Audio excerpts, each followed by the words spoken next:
Vida e Saúde. Apoio Cultural. Unimed Estilo. Exclusividade para viver o melhor da vida. Unimed Odonto completa a sua saúde.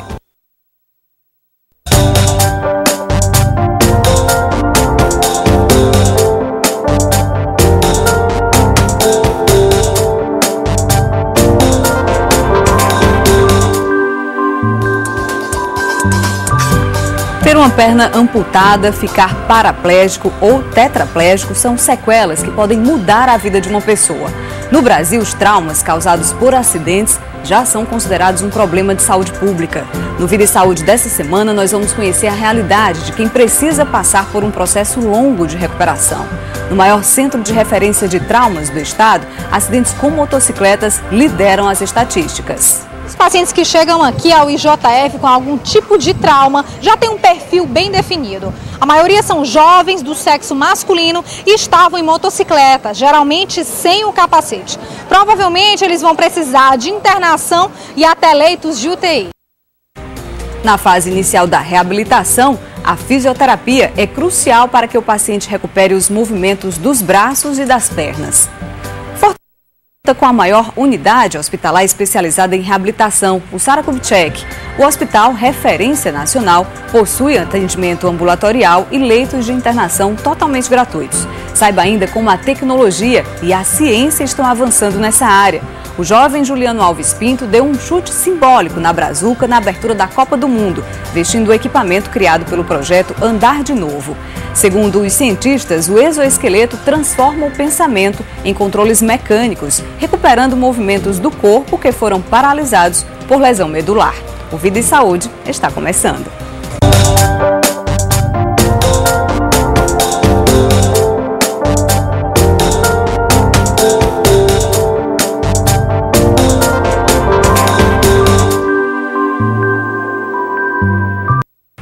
No maior centro de referência de traumas do estado, o IJF, acidentes com motocicletas são os mais frequentes. Um problema de saúde pública, segundo muitos pesquisadores. Só nos primeiros 5 meses desse ano, o IJF atendeu quase 6.000 pacientes que sofreram acidentes com motos. Altos custos hospitalares, perdas materiais, despesas previdenciárias e sofrimento do paciente e da família são algumas consequências da imprudência de muitos motoristas que se envolvem nos acidentes. Dário é mototaxista há pouco mais de 2 anos. Tempo suficiente para ter se envolvido 2 vezes em acidentes. Do último, ele ainda guarda muitas lembranças. Eu vinha na Costa Barro, ia entrar para a esquerda, liguei o pisca e a pessoa que veio no carro veio conversando com a passageira, né, que estava com ele, e se descuidou de mim, né, não me viu, né? E acabou batendo na minha traseira e foi aí que quando bateu, perdi o controle e não deu tempo evitar a queda. Por sorte, só escoriações, mas o mototaxista sabe que corre riscos todos os dias. Inclusive, ontem morreu um da gente aqui, um amigo da gente, um mototaxista ali no centro. O Wellington é socorrista. Há 3 anos no SAMU, ele revela que os casos muitas vezes se repetem. A gente costuma fazer uns 6, 7 atendimentos por trauma, queda de moto. A maioria das vezes é TCE, né? TCE grave, aí vem as fraturas expostas, né, de membros inferiores e superiores. O Instituto Dr. José Frota é o maior hospital de traumas do estado. Na emergência, o movimento é sempre o mesmo. Muitos pacientes que chegam aqui ao IJF com algum tipo de trauma já têm um perfil bem definido. A maioria são jovens do sexo masculino e estavam em motocicleta, geralmente sem o capacete. Provavelmente eles vão precisar de internação e até leitos de UTI. Seu Genésio nunca tinha se envolvido em acidentes, até ser colhido por um carro há 1 semana. Cheguei inconsciente, que essa perninha disse que não prestou mais nada, que da costa para baixo, bagaçou tudo. Do susto veio a tristeza, que já foi superada. Mesmo com a amputação, Genésio agradece a Deus por não ter acontecido o pior. Eu estou muito grato a Deus por causa disso, porque estou vivo, consciente, estou me alimentando. Bom, e para falar sobre essa realidade aqui no estado, eu converso com o cirurgião vascular do Tolineu Jucá. Seja bem-vindo aqui ao programa do Tolineu. Por que falar de acidentes e traumas ocasionados principalmente entre os motociclistas, doutor Lineu, é sinônimo de falar de um problema de saúde pública? A primeira causa de morte no mundo são as doenças cardiovasculares. A segunda são todos os cânceres, mama na mulher, próstata no homem. E a terceira causa nós chamamos de causas externas, que é homicídio e trânsito. No Ceará, homicídio e trânsito já mata mais do que todos os cânceres juntos. Então só isso aí já é uma questão de saúde pública. O acidente de trânsito, segundo o DataSUS, morrem 42 mil pessoas por ano no Brasil. Se você dividir isso por 12 meses, você tem 3.500 mortes por mês. Se você comparar com o acidente da Torre Gêmeas, que aconteceu há 11 anos, continua na mídia, mudou o americano e mudou o mundo, matou apenas 2.700 pessoas. Então, o trânsito no Brasil mata por mês mais do que matou o acidente da Torre Gêmeas. E se você levantar, segundo o DPVAT, são 60 mil vidas por ano. Então, é uma questão de saúde pública, é uma questão de economia, porque esse paciente ele passa pelo hospital no primeiro momento, gastando dinheiro do SUS, e uma vez sequelado, vai gastar dinheiro da Previdência Social. A ambos você vê todo final de ano dizendo que é deficitário. Então, é uma questão de saúde pública, de segurança nacional. Eu entendo que a habilitação no Brasil deveria ser uma questão de segurança nacional. Nós temos um acidente de trânsito para cada 410 veículos. A Suécia tem um acidente de trânsito para cada 21.400 veículos. Olha a diferença. O acidente de moto ele é 27,5% mais grave do que o acidente de trânsito. Então eu entendo que a habilitação da moto matematicamente deveria ser 27,5% mais rigorosa.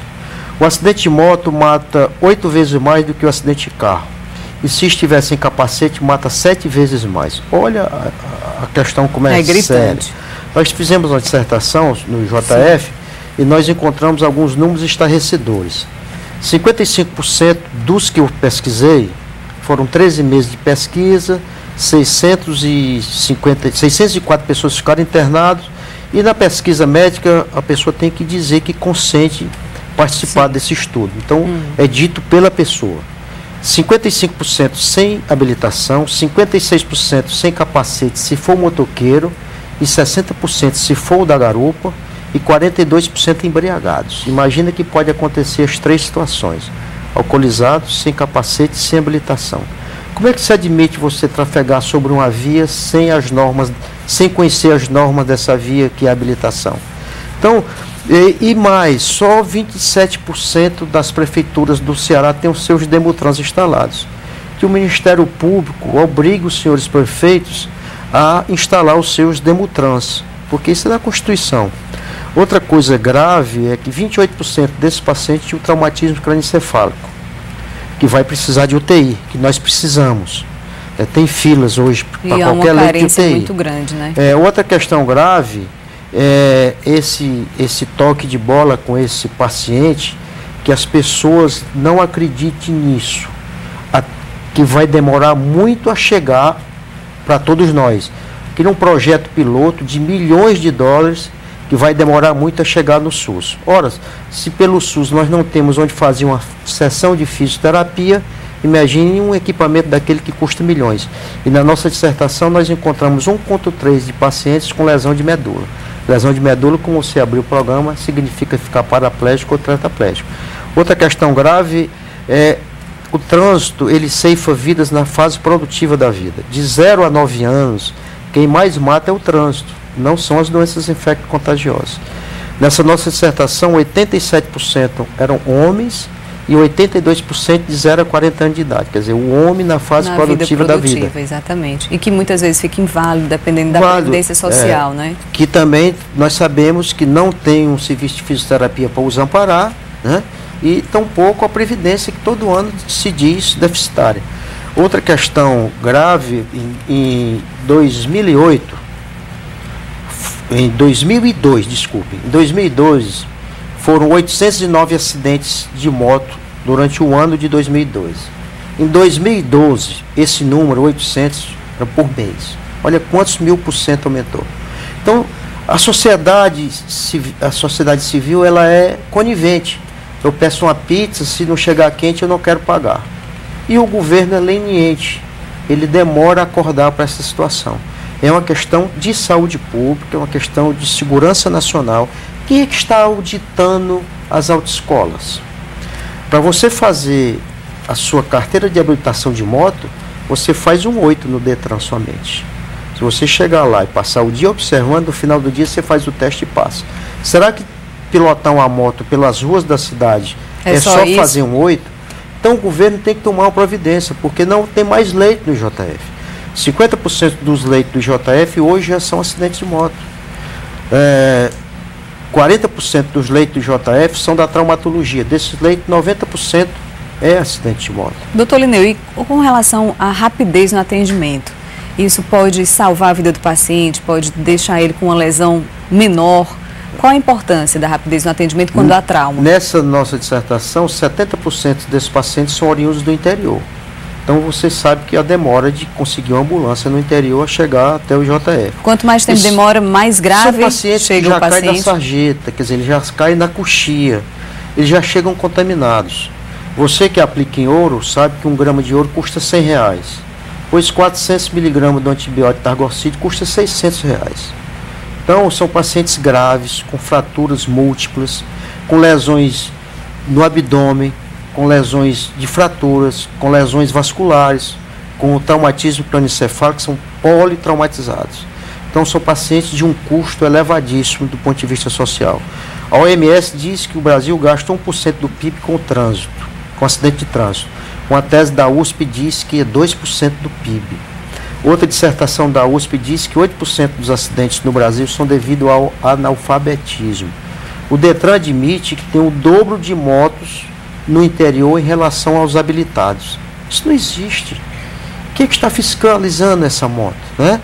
Então, é o jovem, né, no interior, com pouca alfabetização, né, sem fiscalização, né, alcoolizado, 42%. Nessa dissertação nós encontramos 30% no domingo, 20% no sábado e 12% na sexta-feira. 60% nos 3 finais de semana, nos 3 dias de semana.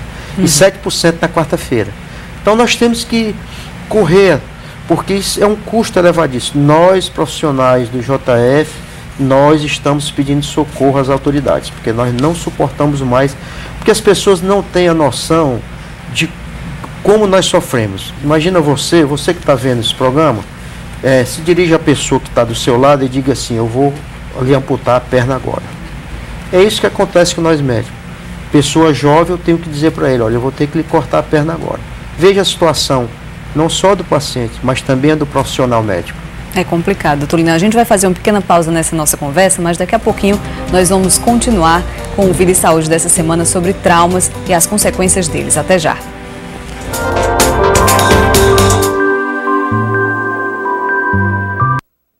Vida e Saúde. Apoio Cultural. Unimed Estilo. Exclusividade para viver o melhor da vida. Unimed Odonto completa a sua saúde. De Apoio Cultural. Unimed Estilo. Exclusividade para viver o melhor da vida. Unimed Odonto completa a sua saúde.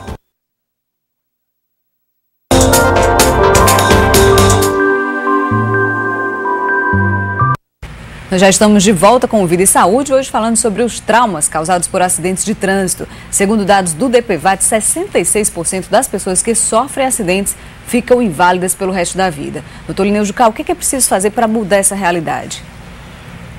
O Ministério Público exigir que os prefeitos do nosso interior façam seus Demutrans, uma carteira de habilitação extremamente rigorosa, habilitação. Você renova a sua habilitação no carro a cada 4 anos. Eu acho que a moto deveria ser a cada 2, porque ela dá uma sensação de liberdade tão grande. Você sobe um fio de pedra, você avança um sinal, você faz uma contramão, porque ela dá uma sensação de liberdade muito grande. Eu acho que a habilitação da moto deveria ser mais curta, para você voltar para o Detran, para você ensinar que você não pode ultrapassar esses limites. Como eu te disse, é a educação, né? No interior, você fica a dever essa educação. No interior, você fica a dever a questão da habilitação. No interior, você fica a dever a fiscalização. E as pessoas devem entender que a vida não tem xerox. acidente de moto mata 8 vezes mais do que o carro, e se sem capacete 7 vezes mais. Então o capacete deveria ser um equipamento obrigatório na cabeça, não externamente, mas na cabeça das pessoas, na necessidade de usar. Porque o trauma, você ceifa vidas na fase produtiva, é o jovem. E são lesões graves, como eu te falei, nessa nossa dissertação, 28% das pessoas tinham traumatismo crânioencefálico. Nós levantamos uma época, 6 meses de paciente do JF. Nesses 6 meses nós encontramos 56 amputações do jovem. Por falar em amputação, doutor Lineu, quais são os fatores que levam à amputação? A demora no atendimento pode contribuir para isso? A lesão da artéria poplítea, é dito que com mais de 4 horas, mais de 6 horas, tem 40% de amputação. Mas a amputação não se deve só à lesão vascular, se deve à lesão óssea, se deve à extensão da lesão muscular, se deve à infecção. O paciente já chega com o membro dilacerado, muito sujo, o risco de infecção, às vezes a gente compensa dizendo assim, é melhor tê-lo vivo com uma perna do que morto com as duas. Então depende da lesão vascular, depende da extensão da lesão vascular, da lesão muscular e da lesão óssea. São esses 3 fatores que são levados em conta. Porque o prioritário é a vida. Né? Sem dúvida. A pessoa que tem o melhor plano de saúde, se sofrer um acidente, mesmo assim deve ser levado para o IJF? Por quê? O IJF é o hospital de excelência em trauma, porque a equipe já está extremamente treinada. Desde o auxiliar de enfermagem, desde o maqueiro.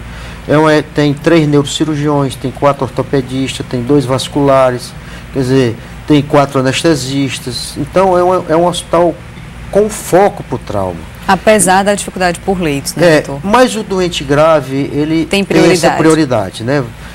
O doente que tem uma indicação cirúrgica, ele não precisa dizer quem é. Até mesmo porque um grande número de pacientes que nós operamos no JF são operados como desconhecidos, nem nome tem. E quais são as principais sequelas que o acidente de moto deixa nos pacientes? Tem a lesão nervosa, que a mais grave é a lesão medular, né? Você pode lesar ou do umbigo para baixo ou o corpo inteiro. Se for uma lesão cervical, você fica tetraplégico. Então, é possível, porque nós encontramos 1,3 desses pacientes nessa lesão. Essa é a mais grave. Mas tem outras mutilações. Você pode ter um traumatismo craniano com sequela para o resto da vida do ponto de vista neurológico. Ou sequela na fala, ou sequela no andar. Você pode ter, o ortopedista vai falar melhor do que isso, lesões que precisam de um aparelho chamado Zilaroff, que tem 4 censos na fila e 4 anos de fila. Quando esse paciente for ser operado, certamente já está sequelado. Então, para que serve esse aparelho? É para quando você tem fratura óssea, tem perda de osso, que precisa um alongamento desse osso para o osso crescer. Então, você tem uma fila monstruosa, né? Que então, o paciente fica na fila, é uma cirurgia eletiva. O hospital público, ele está superlotado, e o hospital particular também. Além do mais, o hospital particular não tem toda essa estrutura já pronta, do anestesista, do ortopedista, do neurocirurgião, do cirurgião vascular, porque o paciente é politraumatizado, ele pode precisar de todos esses especialistas no momento da sua intervenção. Sem dúvida, doutor Lineu. E com relação ao paciente que chega ao IJF com um trauma desse porte, quando ele termina, assim, digamos, da fase mais urgente, né, do tratamento, ele realmente não tem um amparo para a reabilitação? Essa é outra questão grave. Nós, pelo achatamento da remuneração do SUS, as clínicas especializadas em fisioterapia quebraram. Então você não tem onde esse paciente possa fazer a sua reabilitação. Isso é uma coisa de extrema gravidade. Então o profissional faz tudo, o hospital faz tudo, gasta muito, e no final esse paciente não tem onde ser reabilitado. Isso é uma questão muito grave, que é uma denúncia que o seu programa está fazendo agora. Não tem onde este paciente faça um acompanhamento de fisioterápico, de terapia ocupacional, de reabilitação como um todo. Perfeito, doutor Lineu. Quero lhe agradecer pela participação aqui com a gente, tá? Muito obrigada. Obrigado. E até uma próxima oportunidade. Obrigado. É isso, no próximo bloco a gente fala sobre reabilitação e você vai conhecer também o projeto Andar de Novo. É daqui a pouco.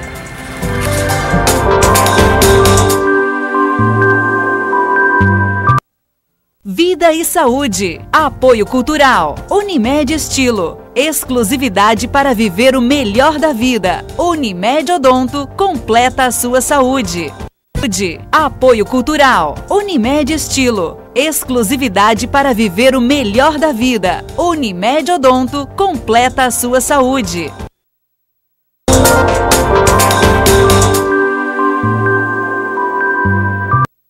Na fase inicial da reabilitação, a fisioterapia é crucial para que o paciente recupere alguns movimentos dos braços e das pernas. A fisioterapia inclui programas de exercícios para o fortalecimento muscular e dá mais qualidade de vida ao paciente. Um movimento tão simples é um desafio para Ladislau. O comerciante se recupera do segundo acidente de moto. Dessa vez, ele sofreu traumatismo craniano. A fala ficou comprometida, os movimentos também. O que você aprendeu depois de tudo que você passou? Isso aqui foi ruim demais, né?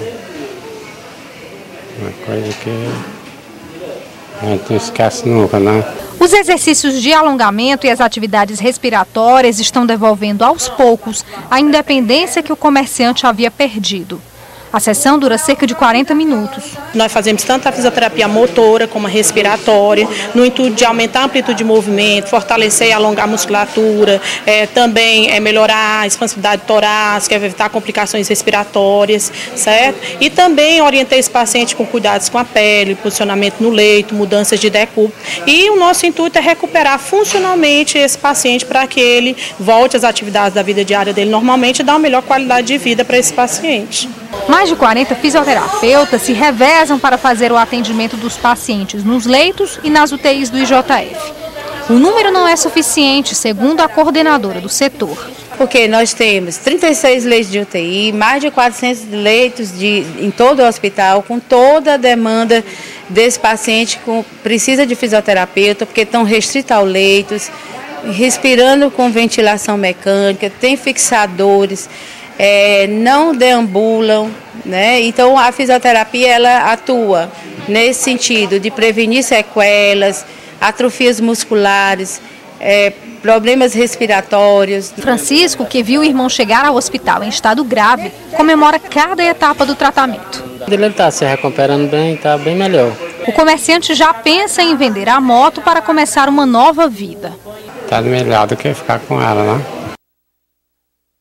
Bom, segundo dados do Ministério da Saúde, o perfil dos acidentados mostra que o Brasil vai ter uma geração de jovens aposentados por invalidez, já que a maioria é economicamente ativa, tem entre 18 e 44 anos. Os dados apontam que as fatalidades no trânsito também são em maior número entre os jovens, mais de 45% do total. Agora eu converso ainda sobre esse assunto, sobre traumas causados por acidentes de trânsito, com o traumatologista do IJF, doutor Clodoaldo Duarte. Seja bem-vindo, doutor. Obrigado. Então, qual é a importância do atendimento correto, quando há trauma e esse atendimento ser feito de forma precisa, com os cuidados adequados, doutor? Isso pode auxiliar o paciente, assim, de repente, tornar a recuperação dele mais rápida, ou trauma menor? Como é que isso pode ser colocado?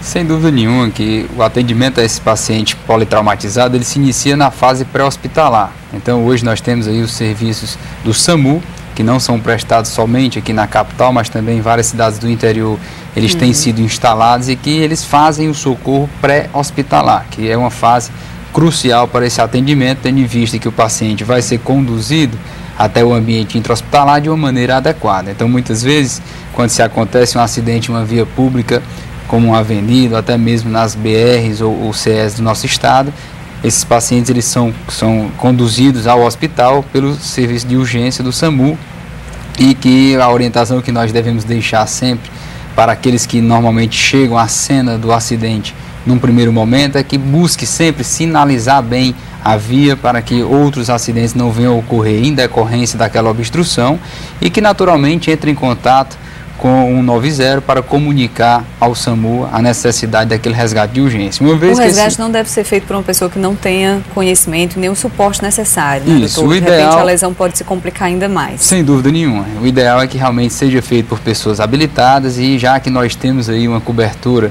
do nosso estado, em boa parte dele, por esse serviço de urgência, deve-se sim comunicar para que seja conduzido até o ambiente hospitalar de uma maneira mais adequada, e esse primeiro socorro ele é crucial, principalmente naqueles pacientes que têm alguma lesão mais grave, como um trauma raquimedular, que foi aqui conversado sobre o Dr. Lineu, que falou sobre esse tema, e que esses traumas podem ser muito agravados se não for realizado um atendimento pré-hospitalar de uma maneira adequada.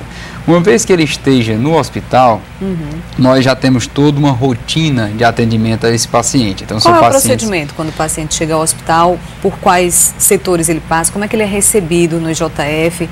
E qual é o trâmite, né? Até que ele realmente, digamos, esteja fora de perigo, né? Primeiro, esse paciente ele é classificado quanto ao seu grau de risco de morte. Então, são pacientes que, aqueles que são politraumas graves, eles vão ser inicialmente avaliados por um médico emergencista, que vai ali fazer um primeiro atendimento, avaliar todas as lesões que existam, que estejam colocando em risco de vida inicialmente, de perda de membro ou de função secundariamente. E lá na equipe do Instituto Dr. José Frota, nós temos uma equipe multidisciplinar, que conta com várias especialidades médicas, que vai não só da parte da traumatologia, mas da cirurgia vascular, da neurocirurgia, da cirurgia geral e de outras áreas que vão estar atuando nesse paciente. Então, inicialmente ele é visto pelo emergencista para que exista ali uma condução mais adequada da situação de perda sanguínea desse paciente, para que possa ser reposta essa volemia, e de estabilização do quadro respiratório, se existe ou não alguma lesão neurológica, e a partir daí os subespecialistas vão iniciar suas avaliações para se definir se esse paciente requer ou não algum tratamento cirúrgico e de qual área que ele vai ser necessário ser abordado. Muitas vezes, em casos mais graves, são necessárias múltiplas cirurgias. Então, o cirurgião geral faz uma abordagem inicial, às vezes por trauma abdominal ou trauma torácico, e depois o traumatologista vai fazer a sua abordagem nas lesões ósseas. Algumas vezes também pode estar associado lesões neurológicas com necessidade de se fazer descompressão por sangramento intracraniano. Então, são pacientes que realmente chegam ao hospital, quando são conduzidos pelo sistema do SAMU, ele já vem com uma triagem bem definida. Essas ambulâncias sempre estão presentes socorristas experientes, né? Médicos. Então, eles já trazem o paciente com a imobilização, já passando o caso do que aconteceu. Isso é muito importante para a gente, porque muitas vezes os pacientes eles chegam desacordados e não têm acompanhantes naquele primeiro momento. Então, você não tem como estabelecer um diálogo com o paciente, e o SAMU traz até o hospital, já descrevendo a cena, como aconteceu. Isso nos diz, pelo menos, uma ideia da energia daquele trauma. Então, se é um trauma por um atropelamento numa BR, por exemplo, é natural que se tenha um paciente bem mais grave do que um paciente que sofreu um atropelamento numa via pública de baixa velocidade. Então, até porque, só para você ter uma ideia, se um veículo a mais de 80 km por hora, a chance de você ter um óbito em um atropelamento ela é muito alta, se aproximando quase de 100%. Enquanto veículos de baixa velocidade, 20 ou 30 km, essa chance de morte ela diminui bastante. Perfeito, doutor. E quando o paciente precisa de UTI? A gente sabe que o JF é um hospital excelente e trata com excelência os pacientes vítimas de trauma, mas há ainda um déficit com relação ao número de leitos, né? E aí, como é que é feita essa triagem, né, para escolher qual é o paciente que vai acessar o leito de UTI? Pronto. Nossos pacientes eles já têm o perfil, até mesmo pela complexidade do hospital, de atender pacientes de muita gravidade. Então, eles chegam ao hospital, muitos deles não têm uma segunda opção, porque o IJF ele é a referência do estado do Ceará, e muitas vezes até para estados vizinhos que não têm acesso a um serviço de alta complexidade, como o IJF tem no caso dos queimados, é um exemplo disso. Acaba que o IJF se torna uma referência de múltiplos estados, não somente do estado do Ceará. De toda a região, na verdade. Justamente. Então, isso faz com que nós tenhamos que atender esse paciente, independente da condição de ter vaga ou não. Então, constantemente, o IJF trabalha acima de sua capacidade máxima. Então, o hospital ideal, mesmo de urgência, é que ele tenha sempre uma superlotação que gira em torno de 85% dos seus leitos ocupados. enquanto no IJF nós trabalhamos muito acima da nossa capacidade. Isso faz com que essa triagem, como você me perguntou, se torne muito difícil, porque normalmente nós temos muito mais pacientes do que a nossa capacidade. Então, setores como sala de recuperação, em que é um local para que o paciente seja estabilizado transitoriamente após um procedimento cirúrgico, acaba se tornando quase que um ambiente de UTI, porque nós não temos como encaminhar ou para onde encaminhar esses pacientes após um procedimento cirúrgico, justamente porque as UTIs elas vivem lotadas ou superlotadas de pacientes vítimas de trauma. Então, o IJF ele se tornou, nesse sentido, um pouco incapaz ou limitado para prestar um atendimento ao número de pacientes que dele necessita.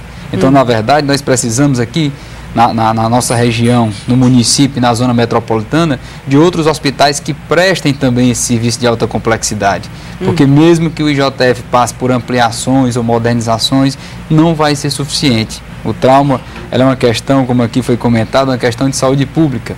Ela é uma questão que extrapola qualquer condição de atendimento pelo serviço público, até porque nós vivemos num serviço público de muita dificuldade, sem dúvida, justamente por esses gastos excessivos, não só no atendimento ao paciente, mas também depois na invalidez em que ele fica, que de certa forma traz uma perda funcional para ele, de anos capazes de trabalho, mas também para o governo, que há a necessidade de trazer a manutenção daquela família que muitas vezes perde a pessoa responsável pela renda. Perfeito. Doutor Clodoaldo, existe um tempo médio assim, para que esse paciente vítima de trauma no trânsito, ele se recupere e possa ter alta do hospital? Olha, nós na verdade temos uma luta contínua para tentar diminuir esse tempo em que você aqui comentou. Então, em um cenário ideal, é para que esse paciente ele chegue ao hospital, se há a necessidade dele ser submetido a uma cirurgia, que essa cirurgia seja feita o mais precocemente possível, de uma maneira definitiva. Nós chamamos de uma maneira definitiva, é que, se possível, fazer logo, desde o primeiro momento, uma cirurgia que seja mais resolutiva, que faça com que esse paciente ele passe menos tempo internado no hospital, consequentemente menos exposto, né, a infecções ou até mesmo a sequelas funcionais, por ficar muito tempo acamado e imóvel no leito e levando para aquele paciente a múltiplas sequelas podem ser estabelecidas. E isso em decorrência do tratamento. Agora, o que tem gerado realmente dificuldade é na gravidade com que esse paciente ele chega ao hospital. Nós estamos falando aqui de acidentes de trânsito. Então, acidentes que envolvem uma alta energia, seja ele numa motocicleta, seja ele num carro, ou seja, num atropelamento de um pedestre. Então, são pacientes que chegam com lesões muito graves, lesões de pele muito extensa, com a perda de pele muito grande, lesões com perdas musculares severas, lesões com perdas segmentares de osso, chegam na necessidade, né? Ou lesões neurológicas, vasculares, ou seja, são pacientes graves, que às vezes passam em um ambiente de UTI 2, 3 meses ou até mais, aguardando uma melhora neurológica, uma condição para ser submetido a uma cirurgia por uma fratura de membro, por exemplo. Então são fadados a você ter um mau resultado, nem tanto em decorrência do atendimento ou da falta de atendimento, mas muitas vezes pela própria gravidade do trauma. Então isso é o que se torna mais severo e é o que leva realmente a uma internação mais prolongada, um tratamento mais prolongado e, consequentemente, a invalidez desse paciente. Ok, doutor, vamos fazer só uma pausa e vamos ver o jovem Juliano Alves Pinto, ele que deu um chute simbólico na Brazuca, na abertura da Copa do Mundo, vestindo o equipamento criado pelo projeto Andar de Novo. Segundo os cientistas, o exoesqueleto transforma o pensamento em controles mecânicos, recuperando movimentos do corpo que foram paralisados por lesão medular. Na abertura da Copa do Mundo, o país do futebol conquistou uma vitória para a ciência. Devolver a um jovem paraplégico a possibilidade de andar de novo e chutar uma bola. Mais de 150 pessoas de 25 países trabalharam por 17 meses. Tempo recorde para um projeto dessa magnitude. As soluções tecnológicas desenvolvidas para criar o exoesqueleto o tornam pioneiro no mundo.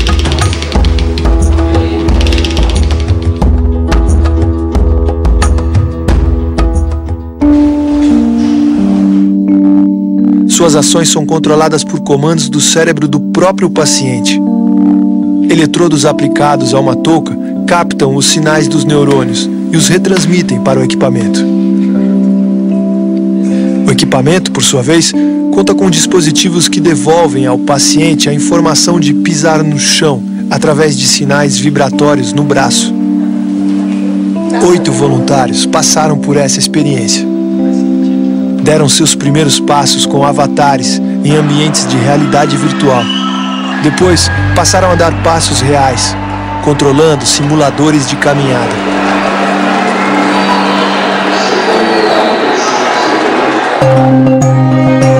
Então chegaram ao momento de vestir o exoesqueleto e andar de novo. Apenas um deles entrou em campo para dar o pontapé, mas todos estavam preparados.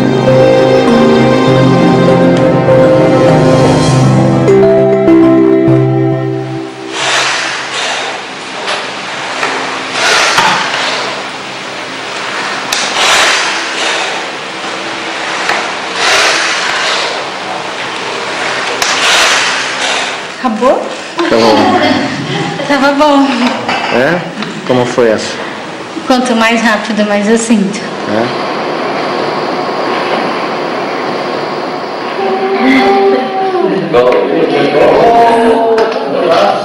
Cara, tô impressionado, tô. Que bom. O projeto coletou quantidades imensas de informações e resultados de pesquisa que apontam novas descobertas sobre o cérebro humano. O pontapé na abertura da Copa foi apenas o primeiro passo. Um passo em direção a um futuro melhor para milhões de pessoas. O exoesqueleto é uma esperança, mas ainda um projeto que requer uma continuidade, né? Ainda um projeto experimental, né, doutor Clodoaldo? Agora, quando a gente fala de trauma, a maior preocupação, desde a equipe que faz o socorro, por exemplo, os socorristas do SAMU, até quando chega no hospital e vai passar por toda a triagem, é com a coluna do paciente para evitar a possível tetraplegia ou a paraplegia? Olha, quando se faz uma avaliação inicial de qualquer paciente, você vai sempre fazer uma análise do que pode levar à morte.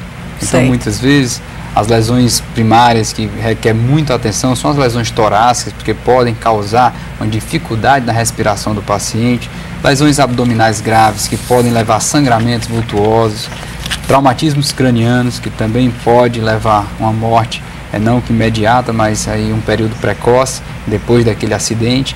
E, naturalmente, a parte de proteção da coluna, ela deve ser avaliada, e aí onde entra essa questão do primeiro socorro ser feito de uma maneira adequada, até porque eles dispõem de uma prancha rígida e de instrumentos que vão favorecer a imobilização daquele paciente e a condução, o transporte de uma maneira adequada. Então, normalmente, sempre se observa, primeiro, para aquilo que pode levar a uma morte imediata do paciente, e depois aquilo que pode levar a uma perda de função grave, como é o caso das lesões ou dos traumas raquimedulares. Ok, doutor Clodoaldo, muito obrigada pela participação aqui com a gente, viu? Até uma próxima oportunidade. Obrigado.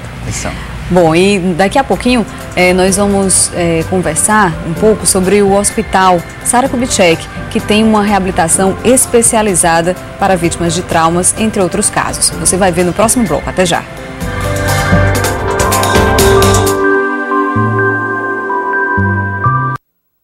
Vida e Saúde. Apoio Cultural. Unimed Estilo. Exclusividade para viver o melhor da vida. Unimed Odonto completa a sua saúde. Saúde. Apoio Cultural. Unimed Estilo. Exclusividade para viver o melhor da vida. Unimed Odonto completa a sua saúde.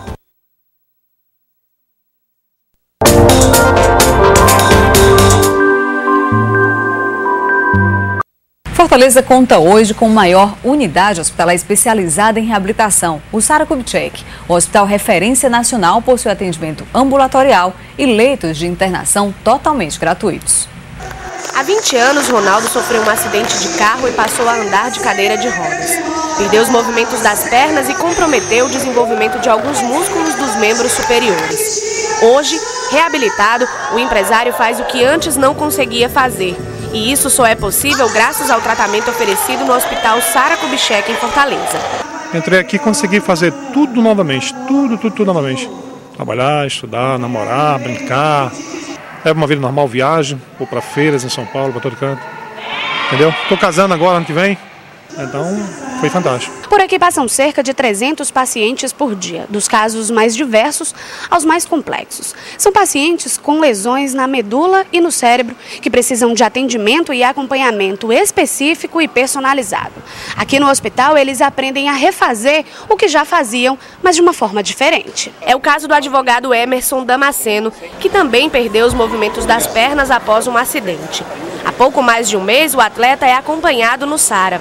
Em tão pouco tempo, já consegue ver os resultados do tratamento. Eu tenho hoje, por exemplo, no SARA, no dia a dia, desde quando eu acordo até quando eu entro no meu carro para dirigir sozinho para cá, meu carro adaptado, eu faço a transferência da cadeira de roda para o carro, o SARA está presente. Então você acaba aprendendo a se ressocializar com a tua nova condição.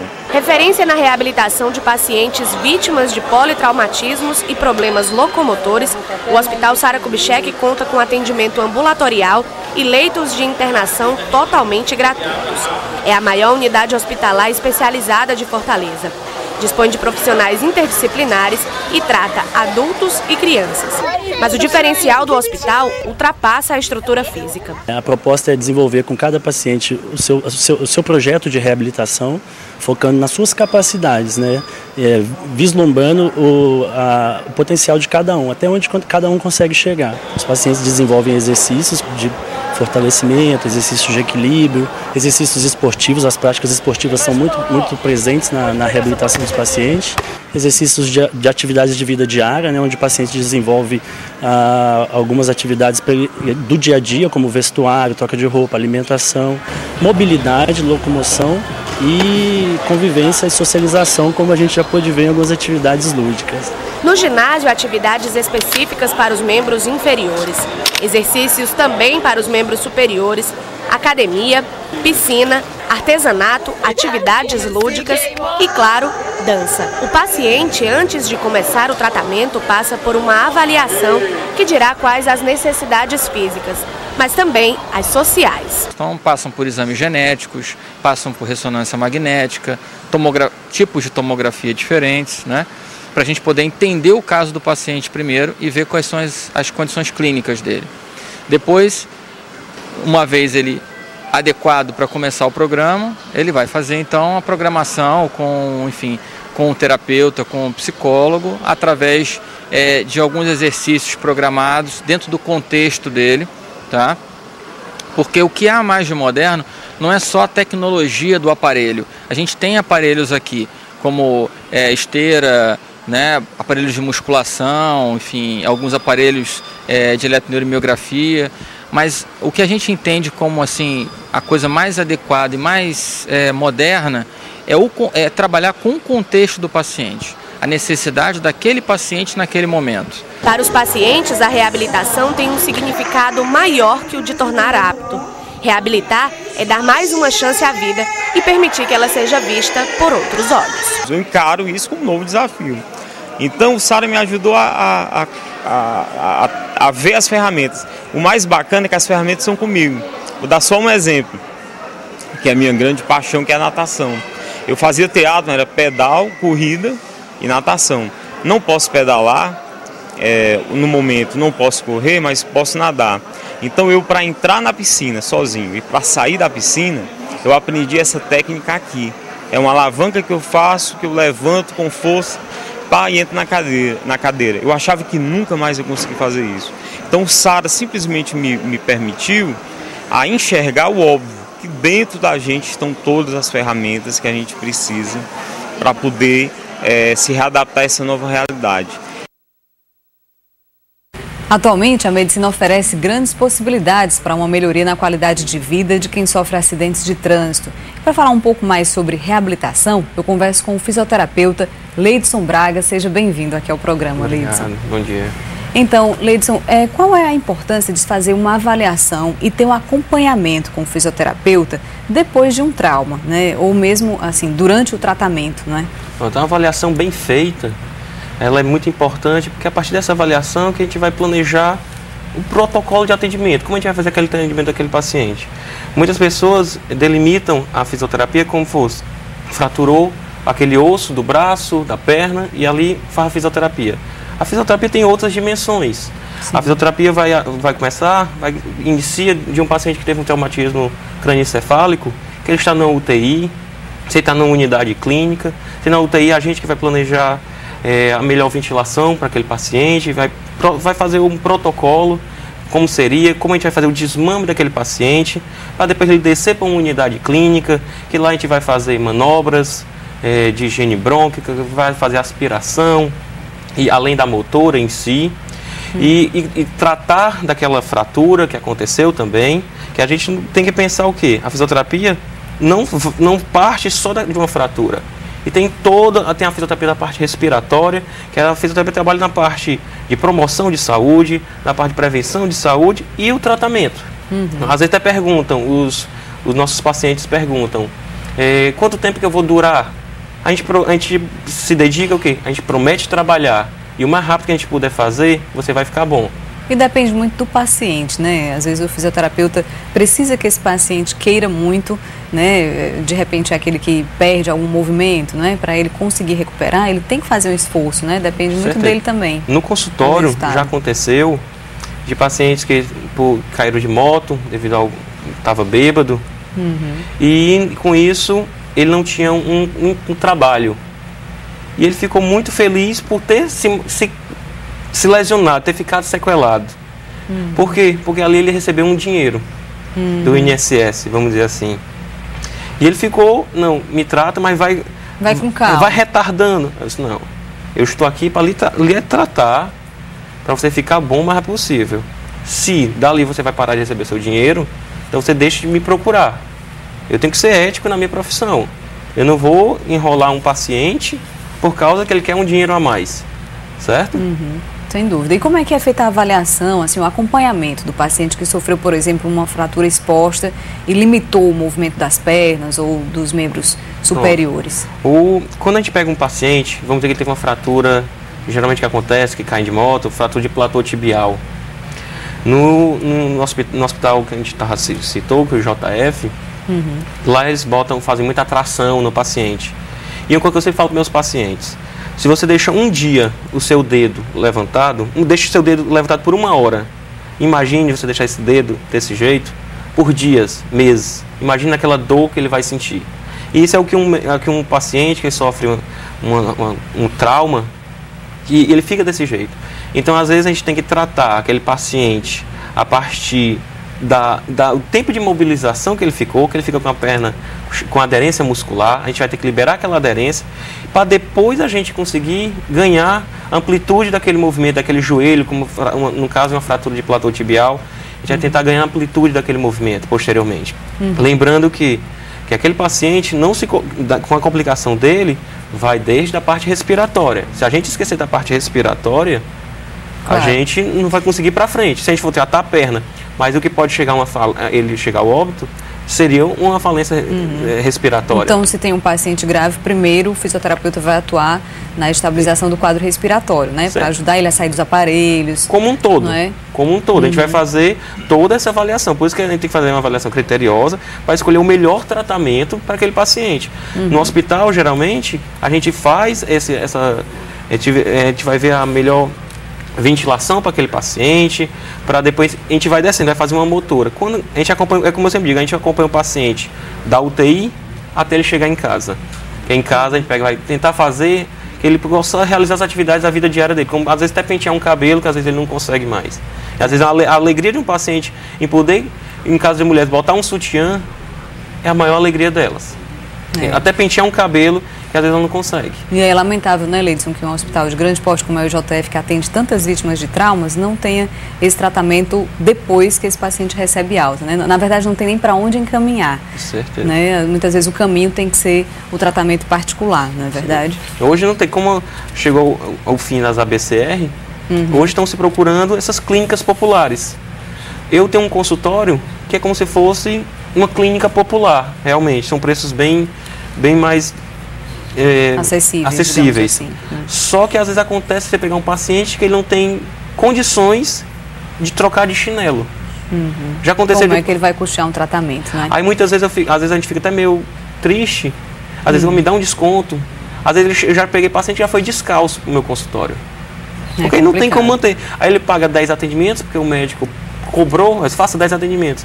Você vai me deixar bom? Vou fazer, eu prometo trabalhar. E depende daquela sequela. Mas muitas vezes não é suficiente. Às vezes né? não é suficiente. Só que a gente vai ter que ir e prolonga, acaba desistindo. Eu digo até um caso. Obrigada pela participação aqui com a gente, tá? Muito obrigada e até uma próxima oportunidade. E é isso, gente. O Vida e Saúde de hoje fica por aqui. Nós nos encontraremos na próxima semana. Até lá!